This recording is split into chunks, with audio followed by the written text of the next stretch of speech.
এই হলো রাস্তার অবস্থা। কাদামাখা রাস্তায় হাঁটার যে একটা অভিজ্ঞতা, এটা আসলে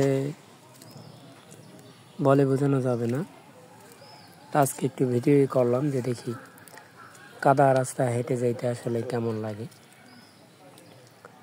তো যাই হোক, মোটামুটি অনেক বছর আগে কাদায় হেঁটেছি আর এই বছর হাঁটতেছি, কারণ এই রাস্তায় নূতন মাটি ফেলাইছিল, এই জন্য অতি অনাবৃষ্টিতে একদমই চলার অবস্থা বেগতিক হয়ে গেছে। একদমই রাস্তা বন্যায় একবার গেছে, এখন পানি কাজিতে একদম শেষ,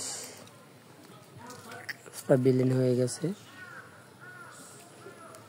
এটা একটা উন্নয়ন আর কি।